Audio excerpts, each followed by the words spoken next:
everyone, this is Eliza. Welcome back to Eliza's Bookshelf. Today I want to go over my top rated books that I've read according to Goodreads ratings.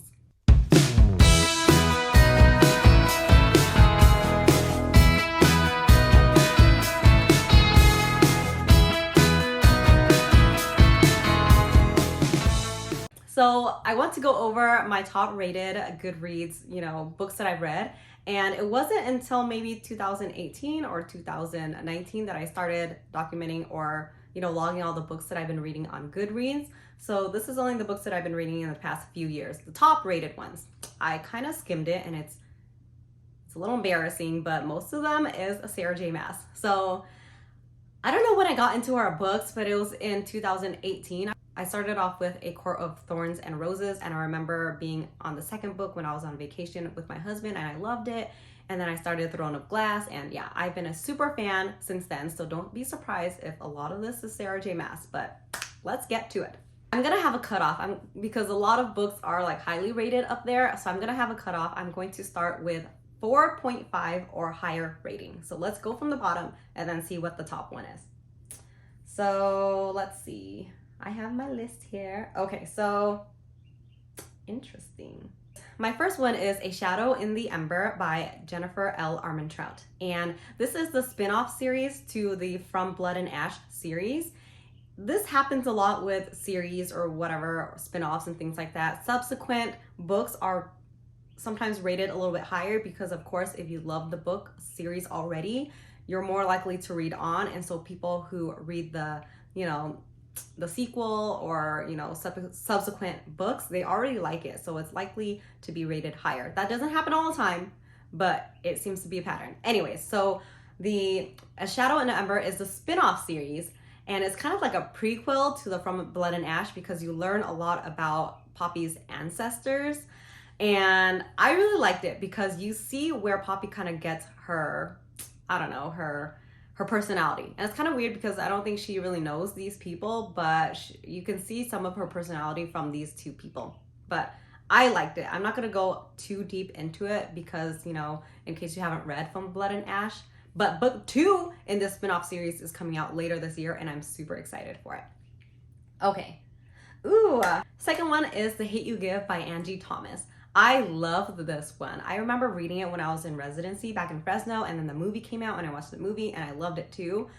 And it's super sad. I'm getting chills just kind of like remembering what the book is about right now. But we have this young girl who, her name is Star Carter. She lives kind of two lives. I think she has her family or friends who are in the poor side of the neighborhood, but she goes to this school that's really rich and preppy, full of Caucasian white people, And so she's kind of walking these two lines. But one day she's in the car with one of her childhood friends, and they get pulled over by the police. Things happen. He gets shot. He dies. And so Star is the only one there who can really say what actually happened, but she's afraid to do that in case there's some sort of retaliation against her. So yeah, so this story is about that.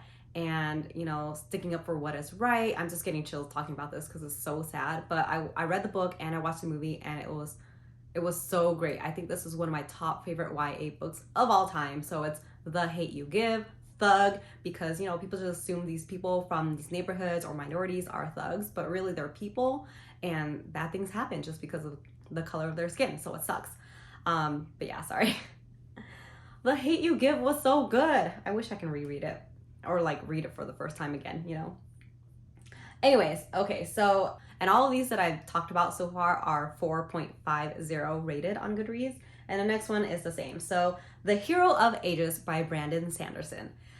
I love the Mistborn series. So this is the third book in the first era of Mistborn.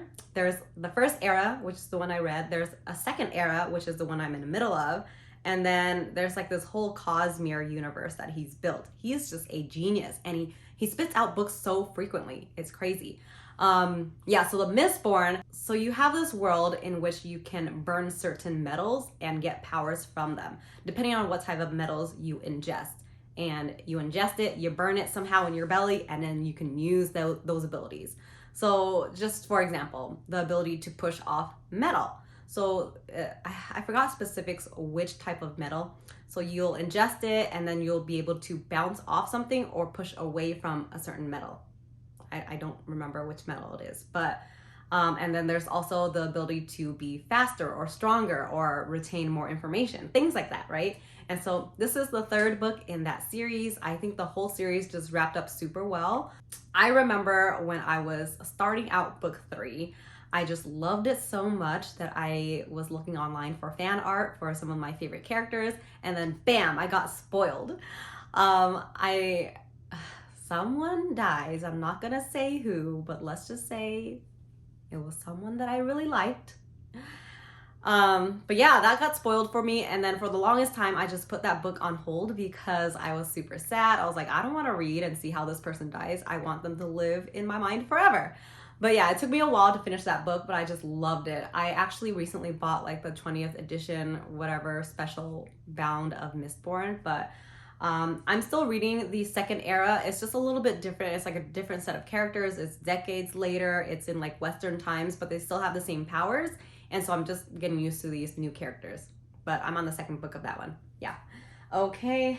The next one is also rated 4.5 on Goodreads. It is Gleam, the Plated Prisoner series. And this series kind of irked me. Everyone was raving on and on about how great this series is, and so I read it and I was like, this is not really my jam. I don't really like it. I think it's stupid. I think the characters are dumb. But I read the second and the third books because I was like, I must be missing something. People are loving this series. There must be some sort of character development. The story must be going somewhere that's exciting. Spoiler, it does not. It's super boring. It's super stupid. Just like a brief overview. I'm not going to say much because I erased a lot out of my mind, but it is a retelling of King Midas, and you know, this plated prisoner is the prisoner he has in this cage.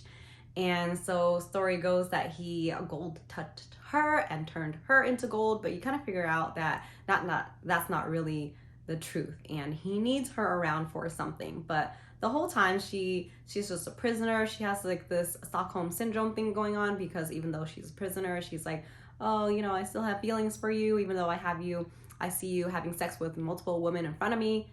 I just did not like it. I don't understand why people liked it, but that was rated 4.5. And, you know, again, that is the third in the series, so likely subsequent books in the series will get rated higher. That's my only explanation why it's up there, but I didn't like it. I didn't like it at all. I think I rated all of them 1. I should have DNF'd it, but I have a problem with that. But let's put that aside. All the other books now I think are really good. So 4.52 is Project Hail Mary by Andy Weir. And so this book I read this year, it's like a very thick book, so I was intimidated at first, but it's super easy read. There's a lot of stuff about like physics and stuff like that in it, but it's explained very well in a way you can understand it, because physics was a long time ago, maybe decades ago for me. A decade, I'm not that old. So yeah, I obviously don't remember much about physics, but the way they explain it, I was like, oh, I kind of remember, it's coming back. But it's about this guy who doesn't have any memory, doesn't really know what's going on, and he wakes up and he is next to these 2 dead people. He's trying to figure out what's going on. And so throughout the book, he remembers more and more, and the more he remembers, the more you read about. So you figure out that he is on a mission to save Earth. He is on a spaceship, he's going to a specific location, he's trying to figure out how to save Earth. And it's just so great. A lot of my favorite characters stem from this book. You'll have to read and see, but the ending was super funny too. I think it's just really hilarious, very well written and so funny. You'll laugh out loud. I think I put like several tabs on places that I need to go back to in case I need a good laugh, but I loved Project Hail Mary. Let's see. I lost count, but the next one is rated 4.53, and it is House of Sky and Breath by Sarah J. Maas. And here comes the Sarah J. Maas books. House of Sky and Breath is number 2 in the Crescent City series, and this is actually my least favorite series of hers. She has A Court of Thorns and Roses, she has Throne of Glass, and then she has this one, which, you know, I think that's all, if I'm not mistaken. I don't think so, because I love her. I have a shrine right here. Anyway, so this is my least favorite, but at the end of the second book, House of Sky and Breath, you do have this crazy twist, and that twist made me like, I'm all in for this series now after reading that twist. At first, after book 1, I was like, I don't know if I'm gonna continue, but book 2 came out and I was intrigued, interested, so I read it. Overall though, I don't get a sense of like super big excitement, want to see what's going on next in the series. I was overall pretty bored with the majority of the characters, and the storyline, but at the end of book 2, it's just super crazy. I am definitely gonna pick up the rest of the series, no matter how many books it is. I don't know how many books it is. I'm assuming 4? I don't know, I forget. I don't even know why I assume 4. I probably read somewhere that it's gonna be 4 books, but we'll see. So that's that. Next one is 4.54, and it is Reminders of Him by Colleen Hoover.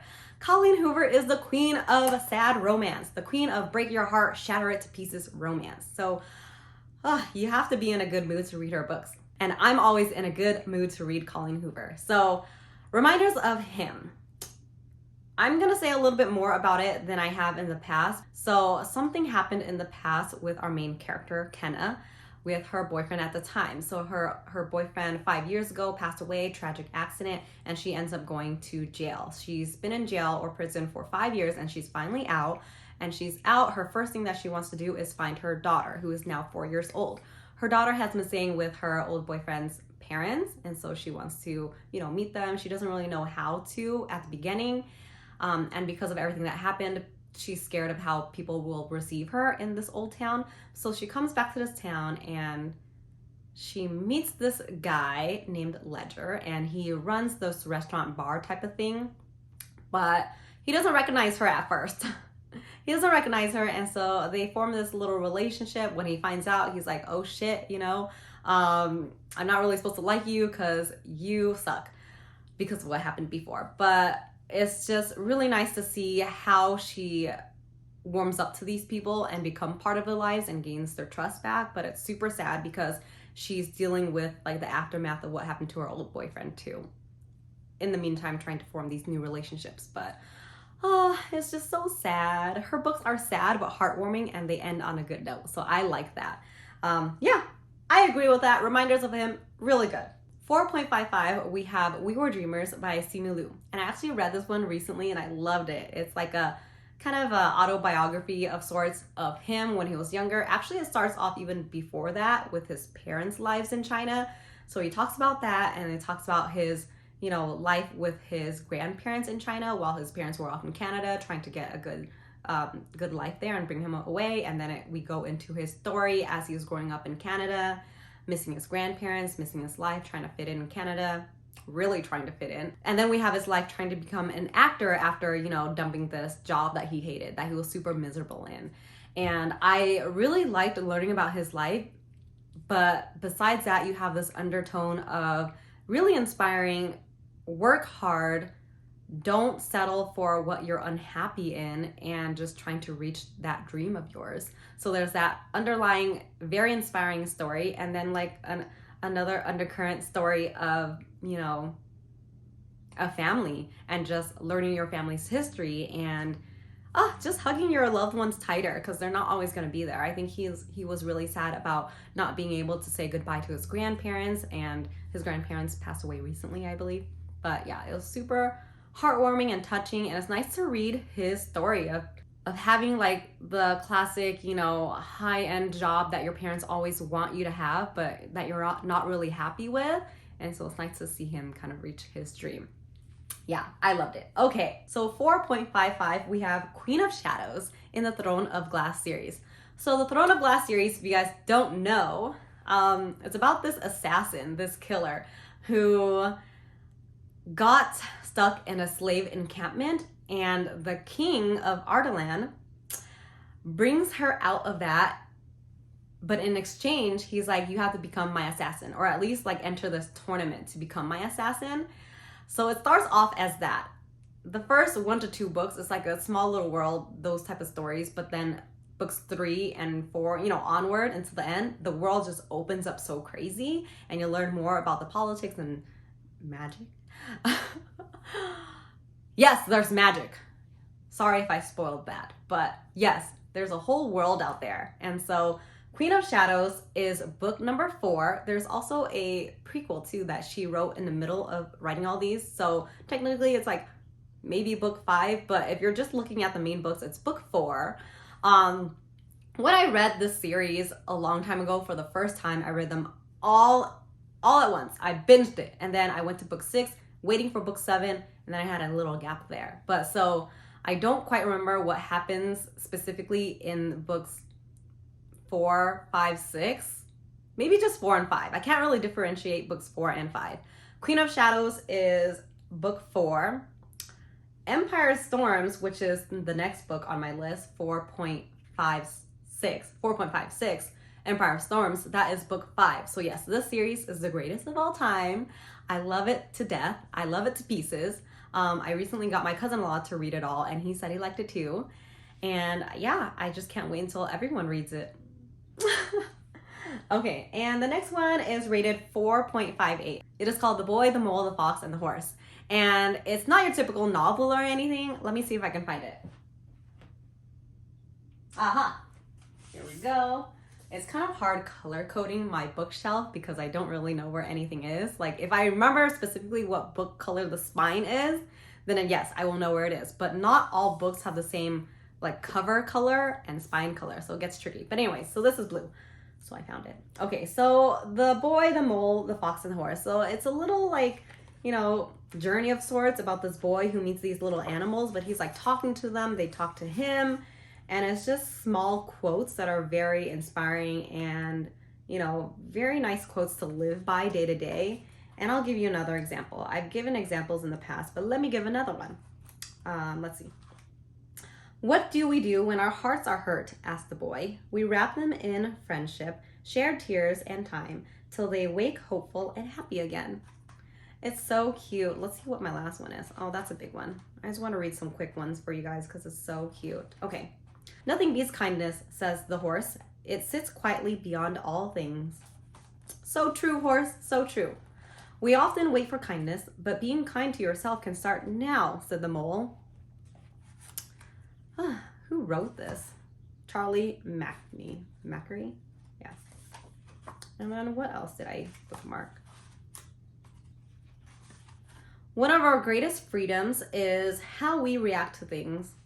Yeah, so true. Yeah. I really like this one. I basically read it in like 10-15 minutes. It's very short and sweet, but it's nice. It's something that's nice that you can refer back to. And I think a lot of people can learn a lot from these little quotes. Yeah.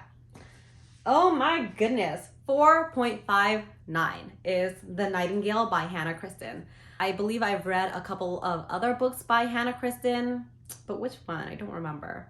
She writes a lot of different books. I think the most recent one that came out is The Four Winds, which is like a Great Depression type of historical fiction book. But this one is about World War II. And if you don't know, I love World War II historical fiction. I have like a little plate. Well, actually, scratch that. I used to have like a shelf on its own, but I recently changed my shelves to color coded. So they're not all in one area.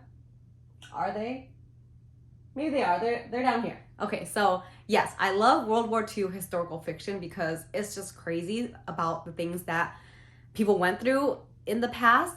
And when you think about it, some of those things are happening right now. And it's just so crazy that we don't learn from our mistakes. But yes, World War II, it's so heartbreaking and crazy to read some of the stories about people persevering and coming out of that and, you know, passing on their history, but I love it. So The Nightingale is about two sisters who got separated and they have their own lives and are trying to find their way back. It's going to be turned into a movie with the Fanning sisters, Elle Fanning and Dakota Fanning. I've heard about that news a long time ago, maybe a year ago, but I haven't heard anything new like production or any updates or anything like that. So I just can't wait because I think they are perfect for these roles. But yeah, that's The Nightingale. What else did I read from her? I read something else, but I forgot. She's a really good writer. Her books are just long. Okay. Next one is rated 4.61. It is Kingdom of Ash by Sarah J. Maas. This is book 6 in the Throne of Glass series, so I already went over a big spiel about that. I'm not going to say more, but that is book 7. That is the conclusion. I know that it ended up, you know, nicely wrapped up and good. I just don't remember the specifics. So I am doing a reread of the series this year. I'm surprised Heir of Fire, the book 3, my favorite of the book, didn't make it into the 4.5 or higher, because that is where shit really happens and where the series picks up and just, it's crazy. But yeah. If you guys don't know, this plush right here is Rowan. Where did I get it? I got that plushie through a book subscription. Maybe it's Fairy Loot, but yeah, that is Rowan. That's one of my favorite characters. He makes an appearance in, actually I'm not gonna say in case you haven't read it, but yeah. Okay, and so number 1 on my list, on my Goodreads list, is rated 4.61, A Court of Mist and Fury by Sarah J Maas. So I guess this is just a video about Sarah J Maas, but this is a Court of Thorns and Roses book number 2. I'm pretty sure a lot of people will say that book 2 is their favorite too. Not everyone, of course, but book 2 has been noted by a lot of people as their favorite, and it is my favorite of the series too. I love that series. That's the series that got me into Sarah J Maas. I just can't bring myself into rereading the whole series again, because book 2, we deal with other characters that you don't necessarily like later on. And so I just never feel like picking up that and reading about that. If I do reread anything, I usually start from A Court of Mist and Fury and then read on. But yes, Court of Mist and Fury. It's like they say it's a Beauty and the Beast retelling, but very loose retelling. I don't really get those vibes. Oh, actually, you're right. Never mind. So we have this girl named Feyre. She lives with her family in this area. She goes to the woods to get, I don't know, food or wood back, right? But she meets this monster. I'm just gonna say that. She meets this like crazy monster who ends up taking her back to his realm and keeping her captive there because of something that happened. So I guess, yes, there is some sort of Beauty and the Beast vibes there, but like the rest of the story is just like a whole different world with like fae and stuff like that. So yeah, I'm sorry. So a lot of that was a lot of Sarah J Maas. 1, 2, 3, 4, 5. Not bad. We did learn about some other books in there. So yes, that was my top rated books that I've read ever, you know, according to Goodreads. So I hope you enjoyed my little wrap up there. Let me know in the comments if you've read any of these, and if you liked it, let me know if you're a Sarah J Maas fan, because I would love to gush about her books. But thank you again for watching. I will see you guys next time. Bye.